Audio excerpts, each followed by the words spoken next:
Hello students, कुसुम learning classes में आपका स्वागत है।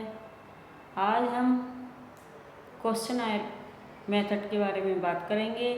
आज हम पढ़ेंगे कि प्रश्नावली क्या होती है, इसका हम यूज़ कैसे करते हैं, ये कितने प्रकार की होती है, उसकी क्या विशेषताएं होती हैं और लिमिटेशंस।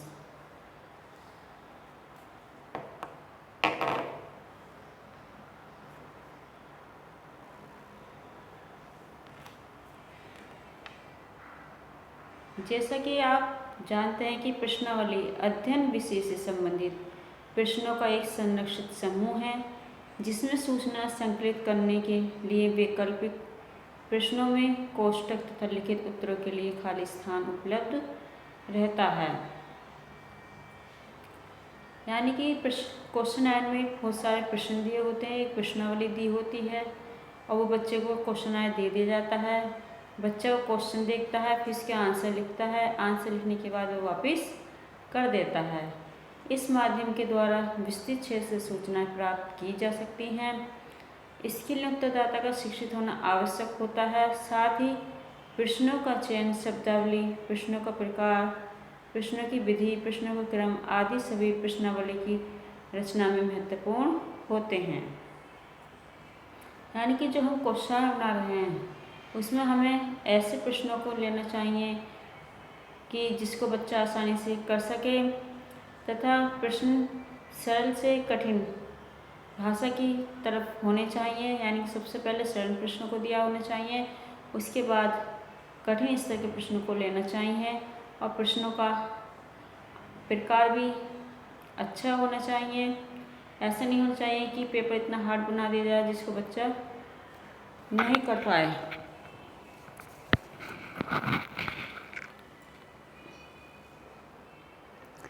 प्रश्नावली के प्रकार।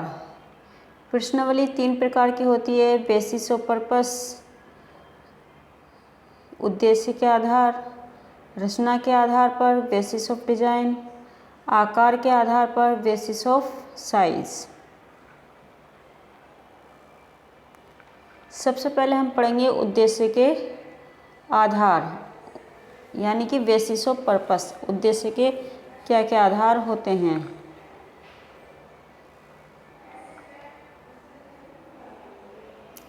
सबसे पहले आता है तथ्य संबंधी प्रश्नावली, यानी कि फैक्चुअल क्वेश्चनर।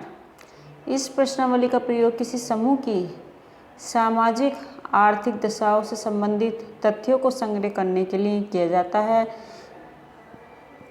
जब हम किसी व्यक्ति की आयु, धर्म, जाति, शिक्षा, विवाह, व्यवसाय, परिवार आदि के बारे में सूचना एकत्र करना चाहते हैं तो इसकी रचना की जाती है। यानी कि क्वेश्चनर से हम किसी की आयु को पता लगा सकते हैं, धर्म को पता लगा सकते हैं, जाति का, शिक्षा का कि वो कितना शिक्षित है, और व्यवसाय, उसकी परिवार, हर जिस क्षेत्र की हम सूचना एकत्रित करना चाहें हम एकत्रित कर सकते हैं।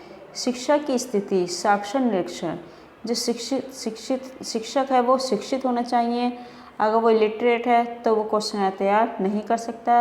व्यवसाय की स्थिति का पता कर सकते हैं हम, व्यवसाय प्राइवेट हो चाहे वो सरकारी हो। अब आता है मनोवृत्ति संबंधी प्रश्नावली, एटीट्यूड क्वेश्चनर। जब किसी विषय पर सूचनादाता की रुचि, राय, मत, विचारधारा, विश्वास एवं दृष्टिकोण जानना चाहते हैं तब इस प्रकार की प्रश्नावली का प्रयोग होता है। यानी कि एटीट्यूड क्वेश्चनर से हम किसी की भी रुचि का, कि वो उसकी क्या रुचि है, वो किस फील्ड में ज़्यादा इंटरेस्ट लेता है, वो किस विचारधारा का है, उसका दृष्टिकोण कैसा है, इन सब का पता हम प्रश्नावली में लगा सकते हैं। सर्वेक्षण, जनमत संग्रह, विज्ञापन तथा टेलीविज़न एवं रेडियो कार्यक्रम के बारे में लोगों के विचार जानने के लिए भी इस का भी निर्माण कर सकते हैं। हम अगर ये जानना चाहें कि वो कौन सा अखबार पसंद करता है या उसे क्या पसंद है, किस चैनल को ज़्यादा लाइक करता है, या वो कैसे कैसे प्रश्न उसके मन में चल रहे हैं, उन सब का हम क्वेश्चनर के द्वारा पता लगा सकते हैं। जैसे कि बात करें कि धारा 370 अभी जो हुई है तो उस पर लोगों की क्या क्या राय है, उनके क्या क्या मत हैं, कैसी विचारधाराएं हैं, वो कैसे सवाल करते हैं, नए नए तरह के सवाल आते हैं, इन सब का पता हम क्वेश्चनर के द्वारा लगा सकते हैं। अब आता है रचना के आधार पर, बेसिस ऑफ डिज़ाइन।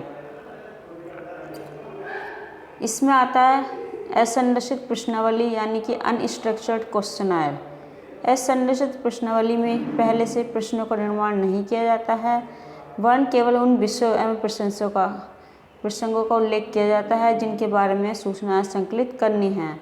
इसमें क्या होता है, सिर्फ हम टॉपिक पे बात करते हैं, टॉपिक लेते हैं, वो किस सब्जेक्ट से रिलेटेड हैं, उन पर केवल बात की जाती है, प्रश्न तैयार नहीं किए जाते हैं और उसकी जानकारी की प्राप्त की जाती है। उससे रिलेटेड जितनी सूचनाएं हैं वो सबका हम डाटा कलेक्ट करते हैं और ये पथ प्रदर्शिका की तरह कार्य करती है। असंरचित प्रश्नावली में उत्तरदाता खुलकर अपने विचारों को अभिव्यक्त कर सकता है, यानी कोई टॉपिक है उसमें ग्रुप डिस्कशन होता है और सब अपने अपने राय, अपने अपने मत, अपने अपने क्वेश्चन, अपने अपने व्यू रखते हैं। इस प्रकार इसमें हम खुलकर अपने विचारों को अभिव्यक्त कर सकते हैं। इसके बाद आता है आकार के आधार पर, बेसिस ऑफ साइज।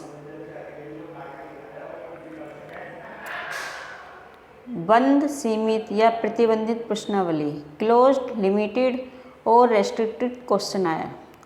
इस प्रकार के क्वेश्चनर में प्रश्नों के सामने कुछ निश्चित विकल्प उत्तर लिखे होते हैं, उत्तरदाता को उनमें से उत्तर छांटकर लिखना होता है।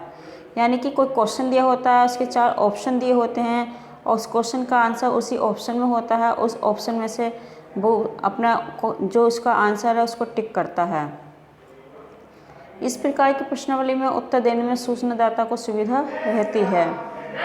आप राजनीति में शिक्षा के स्तर को उचित मानते हैं?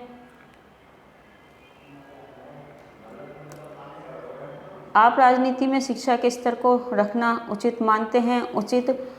उचित नहीं, छेद विशेष संख्या के आधार पर प्रश्न दिए होते हैं, उसमें ऑप्शन में होता है उचित, अनुचित।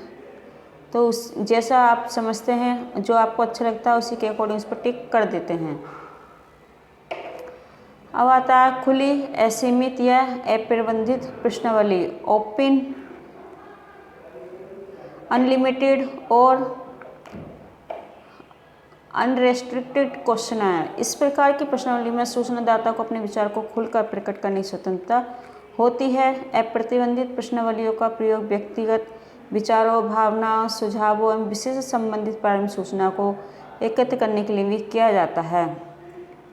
यानी कि इसमें क्या है कि जिससे हम प्रश्नावली को फिल करा रहे हैं, जो हमने उसके सामने क्वेश्चन दिया है, तो उसमें क्या होता है, उससे पहले व्यक्तियों के मत जाने जाते हैं, उनकी व्यक्तिगत राय जानी जाती है, उनके व्यक्तिगत विचारों को देखा जाता है, उनकी भावनाओं को देखा जाता है, फिर उनसे सुझाव लिए जाते हैं और जिस टॉपिक की बात की होती है उस सबके सुझाव लेने के बाद, सारी सूचनाएं इकट्ठी होने के बाद ही हम फिर प्रश्नावली का निर्माण करते हैं। जैसे कि महिलाओं का सशक्तिकरण कैसा हो सकता है, ये प्रश्न है, या पंचायती राज में महिलाओं की भागीदारी कैसे बढ़ेगी, ये टॉपिक दे दिया। इस टॉपिक पर ग्रुप डिस्कशन होगा, सबके अपने अपने विचार आएंगे, सुझाव आएंगे, सब क्या होगी, सारी सूचनाएं हम इकट्ठी कर लेंगे।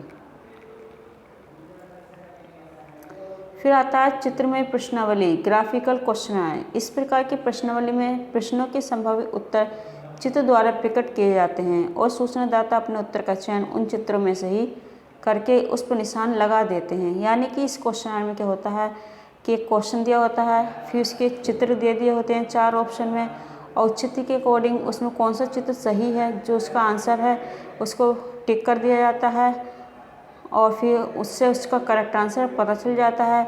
जैसे कि हम ये जानने के लिए कि आप गांव और नगर में से कहाँ रहना पसंद करेंगे, तो हम उसका चॉइस जानना चाहते हैं, उसकी पसंद जानना चाहते हैं, इसकी गांव पसंद है या शहर पसंद है, तो वो उसी के अकॉर्डिंग उन चित्रों को, जो रिलेटेड चित्र होंगे आंसर से, उन पर टिक करेंगे। इसके बाद उत्तर को जानने के लिए गांव नगर के चित्र बना दिए जाते हैं। अब आता है मिश्रित प्रश्नावली, मिक्स्ड क्वेश्चनायर। इस प्रकार की प्रश्नावली ऊपर वर्णित सही प्रकार की प्रश्नावली की विशेषताएं लिए होते हैं। इसमें बंद व खुली प्रश्नावली का मिश्रण होता है। ऐसी प्रश्नावलियां कम और अधिक शिक्षित लोगों के लिए बनाई जाती हैं और इनके द्वारा स्पष्ट और सटीक उत्तरी उत्तरदाता के स्वतंत्र विचार जानना भी संभव होता है। यानी कि मिश्रित प्रश्नावली में जो मिक्स्ड क्वेश्चन है इसमें ओपन क्वेश्चनायर, क्लोज्ड क्वेश्चनायर दोनों प्रकार के क्वेश्चनायर पाए जाते हैं। और इसी के द्वारा हमें प्रश्नावली के प्रकार, उसकी विशेषताएं, इन सब के बारे में पता चल जाता है। और इसकी कुछ जो क्वेश्चनायर है उसकी कुछ लिमिटेशंस भी होती हैं। जैसे कि कभी कभी विषय किसी प्रश्न का उत्तर ईमानदारी से नहीं देना चाहते हैं, इसके लिए वे अपने मनोवर्ग को दबाव डाल के गलत सूचना भी एकत्रित कर सकते हैं। इस बात का भी पर्याप्त संभावना रहती है कि अभिव्यक्ति प्रश्न को ठीक से न समझ सकने के कारण भी तथ्यों की जानकारी नहीं दे पाते हैं। यानी कि वो जो उस विषय को से रिलेटेड होते हैं वो ज्ञाता होते हैं, उसके ज्ञाता होने के बावजूद भी वो अपनी अच्छी परफॉर्मेंस नहीं दे पाते हैं। और इसकी कुछ लिमिटेशंस भी हैं, जैसे कि प्रश्नावली का उपयोग तभी किया जाए जबकि ऐसा करना उपयुक्त हो। सेकंड, प्रश्नावली का निश्चित उद्देश्य होना चाहिए। प्रश्नावली प्रयोग में लाने से पूर्व विद्यार्थियों को विश्वास में लिया जाना चाहिए कि आपके जो उत्तर हैं वो किसी को नहीं बताएंगे और उनको गोपनीय रखा जाएगा। और क्वेश्चन डबल मीनिंग वाले नहीं होने चाहिए, केवल ऐसे होने चाहिए जिसका एक ही मीनिंग हो। और क्वेश्चनायर के उचित एवं आकर्षक आकार प्रकार पर ध्यान रखना चाहिए। और जो क्वेश्चनायर का जो पैटर्न है वो ऐसा होना चाहिए जो बच्चे की समझ में आ जाए। और जो प्रश्नों का आकार है वो सरल से कठिन की तरफ होना चाहिए। जैसे कि आप देखते हैं कि केबीसी में पहले क्या पूछा जाता है, पहले सरल सरल क्वेश्चन पूछे जाते हैं, उसके बाद उसका लेवल हार्ड होता चला जाता है। और प्रश्नों की संख्या अधिक नहीं होनी चाहिए। प्रश्न एक दूसरे की पुष्टि करने वाले नहीं होने चाहिए। प्रश्न ऐसे नहीं होने चाहिए कि उसका आंसर प्रश्न में ही दिया गया हो। और प्रश्नों की भाषा अशिष्ट ना हो तथा इसका उद्देश्य भी परीक्षात्मक ना हो। इस प्रकार आज की वीडियो में हम इतना ही पढ़ते हैं। इससे आगे नेक्स्ट वीडियो में पढ़ेंगे। धन्यवाद।